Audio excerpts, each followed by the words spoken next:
Hey everyone, welcome back into another exciting Algebra 2 class. I hope you're ready to learn something today. We are going to be jumping away from factoring. We've been talking about factoring the last few lessons, and we're going to be talking about rational expressions today. Rational expressions.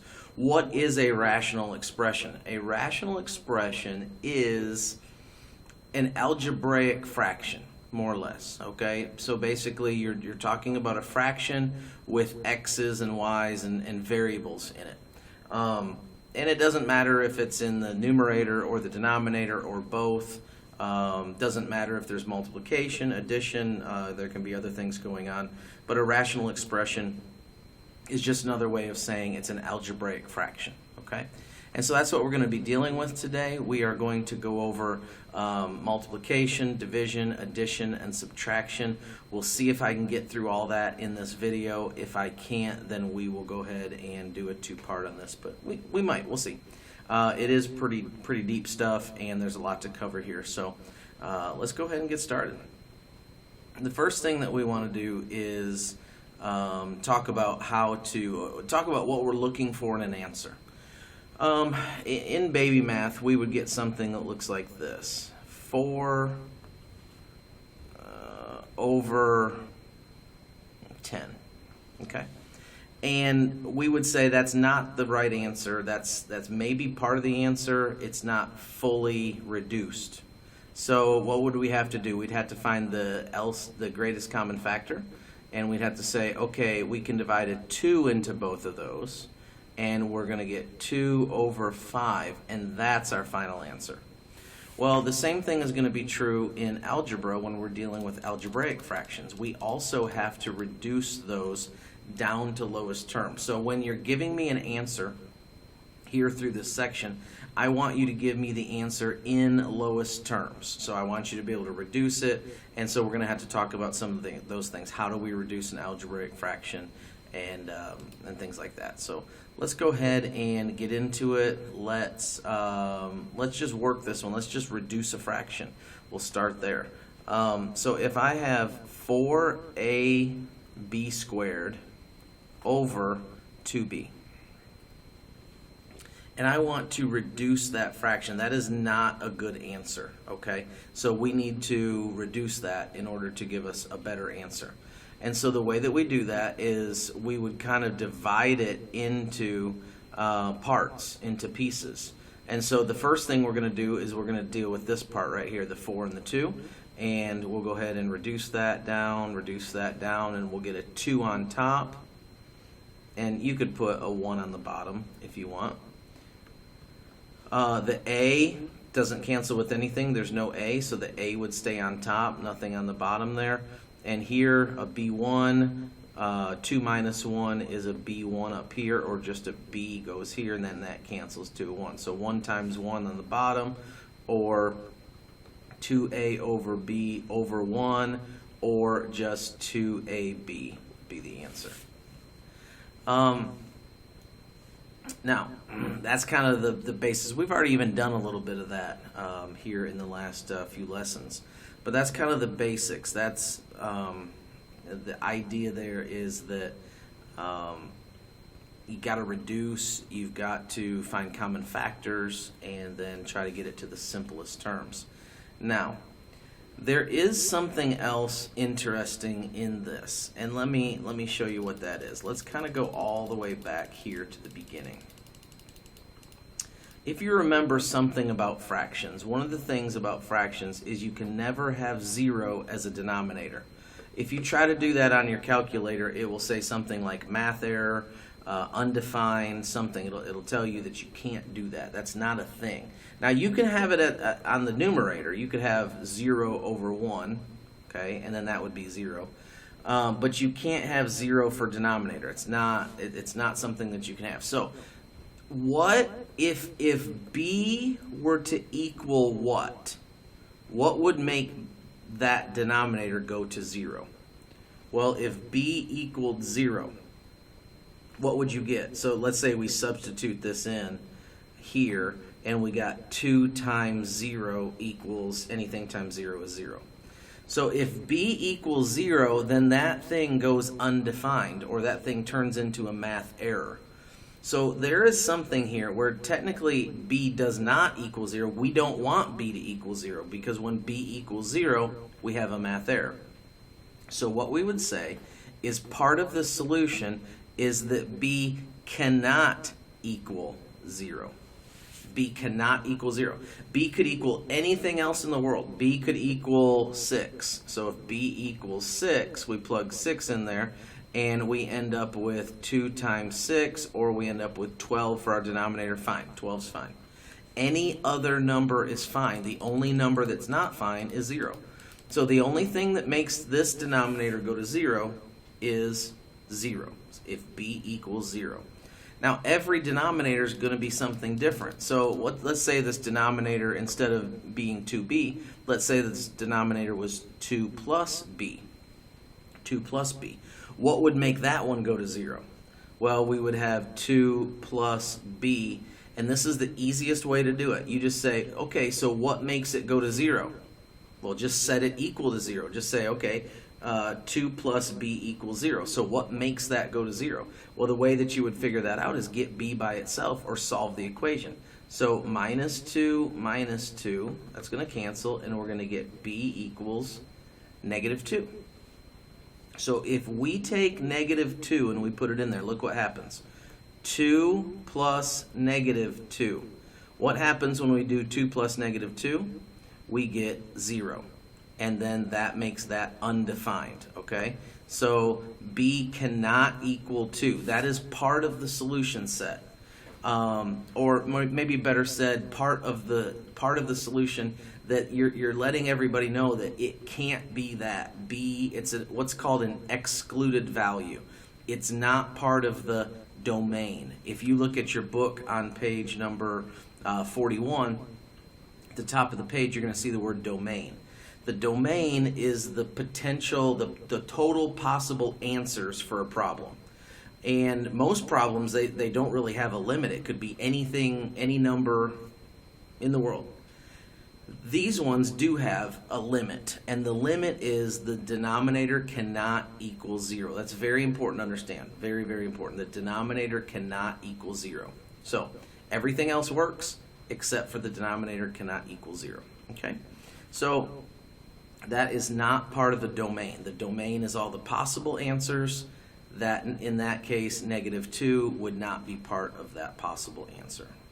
All right, let's go ahead and continue on. Let's do another one of these. Let's do one here that needs a little bit of reduction here in order for us to get the right answer. And this is going to be a little bit more complicated than that last one was, but I think when you look at this, I think you'll kind of get it. I think you'll kind of go, oh, I think I could do something there. So let's go ahead and put this down, 7x plus 12. So take a look at that and tell me, what do you think? What do you think I might do to that in order to solve it or in order to reduce it? What do I need to figure out? What do I need to do? Okay, right, you need to pull out factors. You need to factor both of them. So we're going to look at this one and we're going to factor that.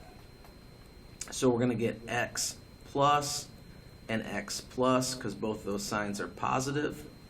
And we're going to get 6 and 1. That's one potential. And then we're going to get 2 and 3. Now remember, we had to say which ones added together give me 5. Well, if you add those together, I get 7. If I add these together, I get 5. That's the one I'm looking for. So I want to put a 2 and a 3. So there's my top factor. And now I need to factor the bottom, because if I can factor the bottom, I can figure out if it's reducible. Maybe it's not even reducible. It's possible we can't even reduce this, but we can't just look at this and say, oh yes, I can reduce it, or you can't say, no, I can't reduce it. You actually have to factor it first before you'll know that. So we come over here and we look at these two, and I'm going to end up again with x and x, and my signs are both positive again, so I'm going to end up with a plus plus, and a 12. So I'm looking for factors of 12 that give me 7. So obviously I have 1 and 12. I have 2 and 6. and I have 3 and 4. So which ones when added together give me 7? Yeah, the 3 and the 4. So I'm going to go 3 and 4. Now I want you to notice something here with the answer solution that I have solved right here. Okay, look at this right here. We can do something to that before we circle it. It's not ready. It's not an answer yet. Why? Because look right here. We have an x plus 3 on the top, and we have an x plus 3 on the bottom. That means we can cancel those two because they're the same. Top and bottom are the same, so we can cancel them out. Just like this, if I had a b and a b. Well, we can cancel those because they're the same thing. And so we can do it with binomials, trinomials, okay, doesn't matter. And so we've canceled that. Now here's what we have. We have x plus 2 over x plus 4. That's our answer. Now, a lot of times my students will say, wait a second, I can still reduce that even more. Look at that right there. There's a 2 in there, and there's a 2 in there. You can't, and I'll tell you why.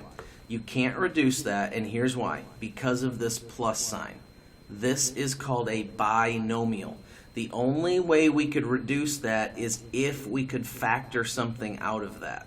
Because right now, that's a package deal. Those two things are together. That x plus 2 is together. We can't separate it. We can't just say, oh, I just want to pull the 2 out of it. You can't do it. The 2 would have to be here as well. We'd have to have a 2 there and a 2 there, and then we could factor it out. Okay? But we don't have a 2 there, and so we can't factor anything out. That's your answer. Now, let's go back to the idea of excluded values with this one. So we go back here to this one, and we had 2 plus b, and we found out that b cannot equal negative 2.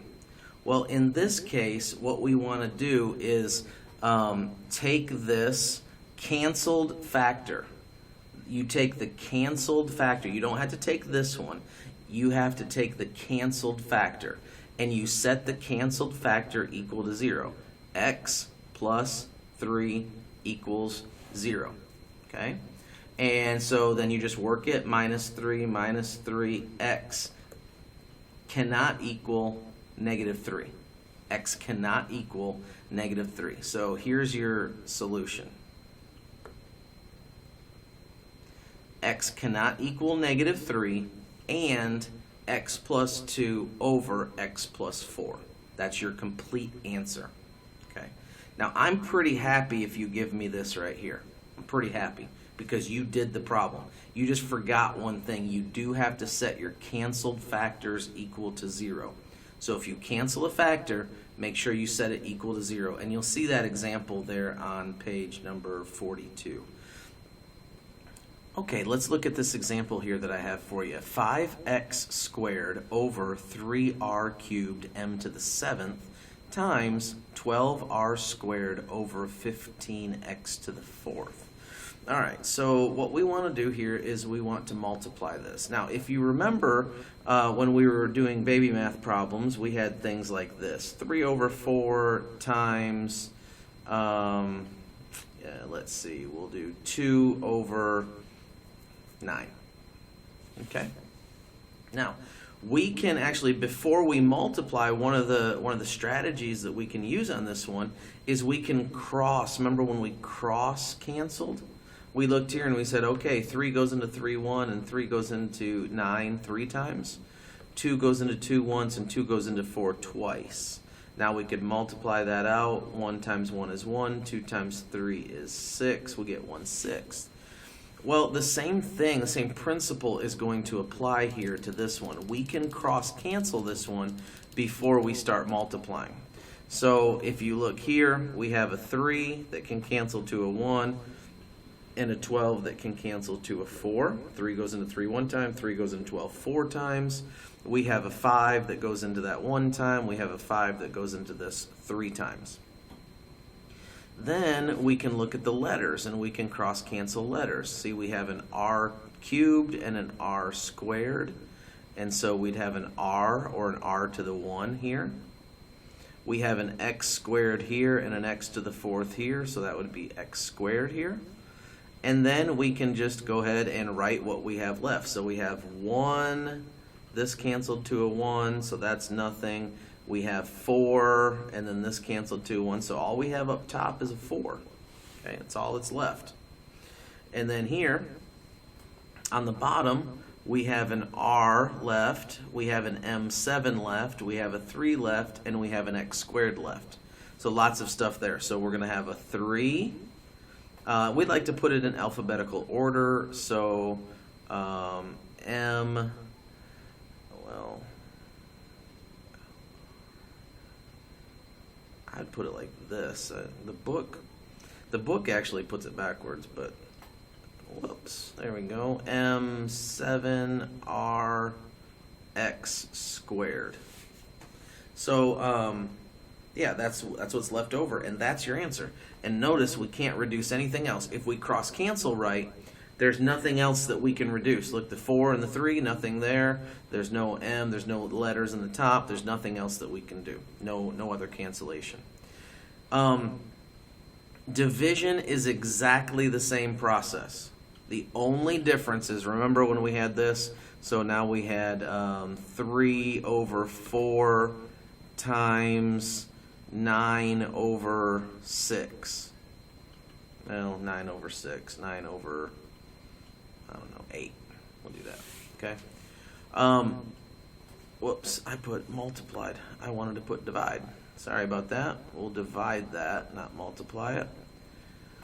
And what we do here is we invert this second fraction. Whatever your second fraction is, you just flip it over top and then you multiply. So 3 over 4 times 8 over 9. And then you're just going to cross cancel. So 3 goes into 3 once, 3 goes into 9 3 times, 4 goes into 4 1 time, 4 goes into 8 2 times, 1 times 2 is 2, and 1 times 3 is 3. 2/3 would be our answer. That's the process of division. And you do it exactly the same as you did multiplication, except for, don't forget, you have to flip that fraction. It was 9 over 8. We flip it. Now it's 8 over 9. And then we go ahead and do multiplication. So same process. And then if you cross cancel correctly, you won't have anything to reduce at the end. Okay, that's all I have for you in this lesson. I will do the addition and the subtraction in the next lesson because that literally is a whole lesson by itself. So, all right, hope you learned something today. We'll see you later. Bye-bye.